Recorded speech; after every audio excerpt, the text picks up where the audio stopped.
मुंह खोला था और ये तो मीडिया चल रही थी और कैमरा में कैच हो रहा था, इसीलिए मैंने बोतल को टेबल में पटका। मां कसम हम किसी के मुंह में पटक दिए। अगर आप चाहते हैं मेरे अंदर की आक्रामकता कम हो, आप चाहते हैं मेरे अंदर की उग्र भावना कम हो, तो आज प्रबुद्ध लोग बैठे हैं। आज माननीय मंत्री दीदी बैठी है, आज माननीय मंत्री महोदय बैठे हैं, मंत्री तीन मंत्री बैठे हैं, आज प्रदेश अध्यक्ष महोदय बैठे, सांसद महोदय बैठे हैं, झारखंड मुक्ति मोर्चा के खिलाफ पालनहार है बैठे, आज विधायक मैडम बैठी है, यहाँ भी विधायक बैठे हैं, यहाँ भी एक विधायक बैठे हैं। ये लोग तय करें कि इस प्रकार का जुल्म, शोषण, अत्याचार एक आम व्यक्ति पे, यानी जो लोग हाशिए पर हैं, जो लोग निम्न स्तर पे हैं, उनके साथ अन्याय नहीं होगा। जयराम महतो प्रेम की कविताएं लिखेगा, इनकलाब की बातें नहीं करेगा। देखिए, हम भी एक पढ़ा लिखा छात्र हैं और वर्तमान में पीएचडी का स्कॉलर है। विनोद बिहारी महतो विश्वविद्यालय धनबाद से इंग्लिश लिटरेचर में पीएचडी कर रहे हैं। और बिल्कुल आज से 2 साल पहले मेरा ना ये कैरेक्टर था, ना मेरा ये व्यवहार था, ना मेरा ये स्वरूप था। लेकिन यदि आप पा रहे हैं कि मेरे अंदर आक्रामकता आई है, यदि आप पा रहे हैं कि मेरे अंदर कुछ हिंसक विचारधारा आई है, ठीक है, मैं स्वीकार करता हूं, खुले मंच पे स्वीकार करता हूं। लेकिन एक बात बताइए, यहाँ जितने भी प्रबुद्ध लोग बैठे हैं, जब मैंने, ठीक है, मैंने कुछ ऐसी बातों को कहा जिनमें हिंसा प्रतीत हो रही है, लेकिन उस बात को समर्थन करने वाले 99% होते हैं। जैसे हाल फिलहाल आपको मेरा बागमारा का वो वीडियो क्लिप पूरे देश में वायरल हो रहा है, जिसमें मैं एक बोतल को टेबल में पटक रहा हूं। उस वीडियो को जो अपने आप को 100 वोल्ट पढ़े लिखे मानते हैं, उन्होंने कहा कि नहीं ये गलत है, लेकिन 99% लोगों ने कहा कि नहीं ये सही है, ये लड़का ठीक कर रहा है। अब सवाल ये है कि ठीक है, मेरी बातों में हिंसा है, लेकिन हिंसा की विचारधारा को 99% लोग पसंद क्यों कर रहे हैं? ये इस राज का सबसे बड़ा कारण है। यानी इसका कारण ये है कि आज एक आम व्यक्ति लोकतांत्रिक भारत में, अलग झारखंड राज्य में, स्वतंत्र भारत में इतना दबाया जा रहा है, इतना सताया जा रहा है, इतना उसका दमन, इतना दोहन किया जा रहा है, उसके साथ इतना अत्याचार किया जा रहा है, तो मेरे इन विचारों को पसंद कर रहा है, लाइक कर रहा है। उदाहरण के लिए जो बागमारा को लेकर आप चर्चा करें, जिस वीडियो की, जिस मेरे वीडियो को आज पूरे देश में लगभग 50 लाख से ज्यादा लोगों ने देखा, मैं आपको थोड़ा बता ही देता हूं। वहां बीसीसीएल की एक योजना है, बीसीसीएल खनन का कार्य करती है। ये आपको भी मालूम है कि अब सारी कंपनियां टेंडर देती है। वहां टेंडर दिया है संजय उद्योग को और खेमका कंपनी को। वहां जो मजदूर है 2018 से काम कर रहे हैं, यानी 6 साल है, 6 साल से उनका वेतन वही का वही है। और सबसे ताज्जुब और हैरत की बात है कि उनका एचपीसी वेतन 32,000 होता है। ताज्जुब कीजिएगा और लोकतंत्र के होने पे शर्म भी कीजिए, उनको 6,000 वेतन मिलता है।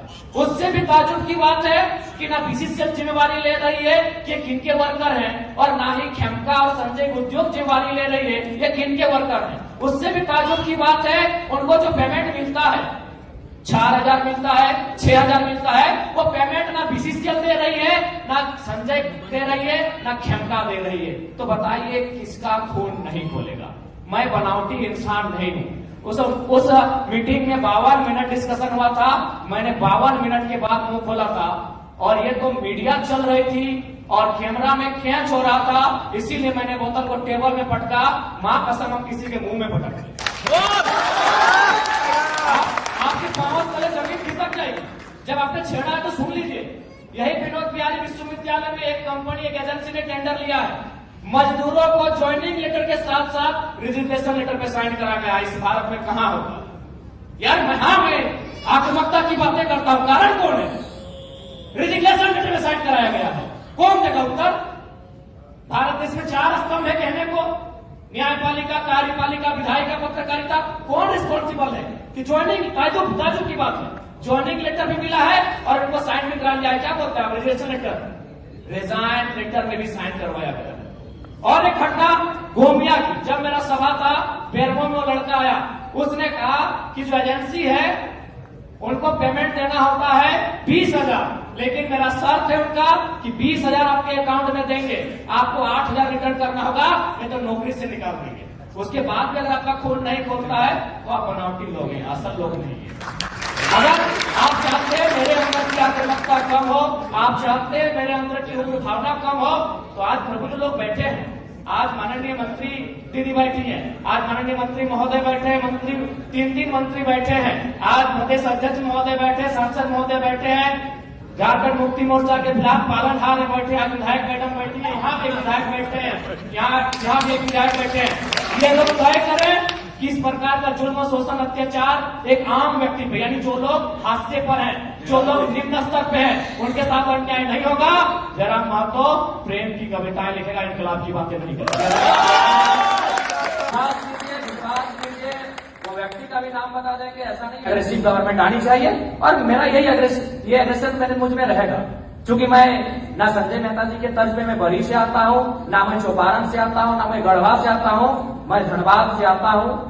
मैं एक घटना सुनाता हूँ सुरेश महतो की, और विधायक मैडम बैठी है, हालांकि उस समय वो बहुत किस्सा पुराना है, वो झरिया विधानसभा की घटना है, वो भोरा क्षेत्र की घटना है। एक व्यक्ति, उनका नाम है सुरेश महतो, मैं उस कौम का बेटा हूँ। एक व्यक्ति थे, उनका नाम था सुरेश महतो, मैं उस कौम का बेटा हूँ। उनको मारा गया था, उनकी सांसें थी, उनके दोनों पांव को काटा गया था, उनकी सांसें चल रही थी, उनके दोनों हाथ को काटा गया था, उनकी सांसें चल रही थी, उनके दोनों आंख को निकाला गया था। इसीलिए मैं मीठी बात करने नहीं जानता, मुझे लगता है और चाहता हूँ, मैं एक क्षेत्र चाहता हूँ जहां हमने सिर्फ कत्लेआम देखा है। झारखंड अपने बनाया गया, निर्मल महतो के सीने में गोली लगे थी, तब झारखंड का चर्चा दिल्ली में हुआ था, तब राजीव गांधी को पता चला था कि हाँ झारखंड की डिमांड किया जा रहा है। तो मुझे लगता है एक बार ये श्रीमान, ये नियम कानून, एक बार एग्रेशन की गवर्नमेंट होनी चाहिए, बाकी युद्ध डिसाइड करे। मेरा जो व्यवहार है फॉलो अप के मंच में भी मेरा यही व्यवहार है, पसंद लगे वोट कीजिएगा, ना लगे इग्नोर कीजिए। नहीं, आप जयराम जी बोल रहे हैं, सुनने में अच्छा लग रहा है, आप बोल रहे हैं नहीं सुनने में नहीं, आप तो झारखंड राज्य को नहीं समझते सर। मैं बोल रहा हूँ नहीं, आप नहीं समझते झारखंड राज्य को। मैं एग्रेशन, सुनने में अच्छा नहीं लगता, यही गारंटी है। एग्रेशन क्या मतलब जानते हैं आप झारखंड राज्य को महोदय? एग्रेशन मतलब आप क्या जानते हैं झारखंड राज्य को?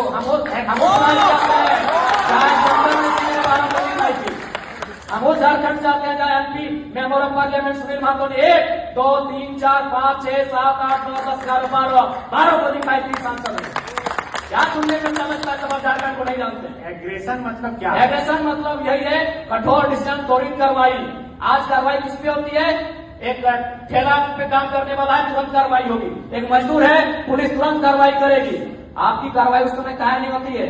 जब बड़े बड़े लोग आपकी गिरफ्त में आते हैं, बड़ी बड़ी मछलियां जाल में फंसती हैं, क्यों कार्रवाई नहीं होती? हम लोग आते हैं तो छोटा रहे या बड़ा रहे, जो गलत रहे उस पर कार्रवाई हो। मेरा सवाल वही था कि एग्रेशन मतलब क्या? एग्रेशन मतलब एक कठोर डिसीजन। एग्रेशन मतलब एग्रेशन का मतलब है कोई दबाव नहीं। एग्रेशन का मतलब है कॉर्पोरेट से कोई भय नहीं। एग्रेशन का मतलब है अमीरों के चंदे से पलना नहीं। एग्रेशन का मतलब होता है लीडर होकर, निष्पक्ष होकर झारखंड के मुद्दों पे बात करना, झारखंड के मुद्दों के समाधान करने के लिए प्रयास करना। एग्रेशन का मतलब, मेरा सवाल यहाँ पर वही है कि क्या गाड़ी पर चढ़कर भाषण देना या फिर योगी की तरह बुलडोजर चलाना? देखिए, भाषण देना हमारा सिद्धांत नहीं रहा है। एक सवाल, आज राजभवन में लोग धरने पर बैठे हैं, मुख्यमंत्री के आवास पे लोग धरने बैठे हैं, आज सीजीएल के जेएसएससी कार्यालय के बाहर लोग धरने पे बैठे हैं। आंदोलन रोज होता है, लेकिन जयराम महतो एक 50 लड़कों के आंदोलन से आज सीएम का फेस बन के कैसे सामने आए? इस सवाल का उत्तर कोई दे। आंदोलन इस राज्य में रोज होता है, जयराम महतो ही क्यों? क्योंकि मैंने उन मुद्दों को टच किया, मैंने उस मुद्दों पे बात किया जो झारखंड की जरूरत थी, जिसपे झारखंड बात करना चाहता था। साफ शब्दों में झारखंड चाहता था कि बिल्ली के गर्दन में घंटी बांधी जाए, पर बांधेगा कौन? तो कुणाल जी, सवाल यही है कि क्या एग्रेशन ही अब सॉल्यूशन का रास्ता है कि जो युवा की तरफ या इंडिया एलायंस से? हम लोग अकेले ठीक है सर। चुनाव के बाद भी हम लोग जनता से हम लोग आशा और अपेक्षा रखे हैं कि हम लोग को अकेले इतनी ताकत दी जाए कि इस राज्य के लिए बेहतर और भला कर सकें। तो आप 81 सीट पर लड़ रहे हैं और चुनाव के बाद जो भी स्थिति हो आप कहीं नहीं जा रहे? जी, हम लोग को लगभग 70 सीटों से आवेदन मिला है, वहां तो लड़ना ही लड़ना है। बाकी सीटों पर अगर अच्छे प्रत्याशी दमगर मिले तो निसंदेह हम लोग 81 सीटों तक पहुंचेंगे और चुनाव लड़ेंगे। चलिए, बहुत शुक्रिया आप तमाम अतिथियों का। अब नेक्स्ट सेशन आवाज आई कि आप कौन बोल रहे हैं? तो हमने कहा कि हम जयराम कुमार महतो बोल रहे हैं, वर्तमान में गिरिडीह लोकसभा लड़े हैं। तो बोला नहीं, आपसे हम परिचित नहीं है। तो हमें लगा कि शायद वो विधायक या संसद की पैरवी सुनना चाहते हैं। तो मैंने इतना कहा था कि 2 महीने के बाद चुनाव है, हम बेरमो भी लड़ेंगे, गोमिया भी लड़ेंगे, डुमरी भी लड़ेंगे। अगर वहां से कोई भी सीट जीत के आ जाते हैं तो आपको दामोदर नदी में ले जाकर डाल देंगे।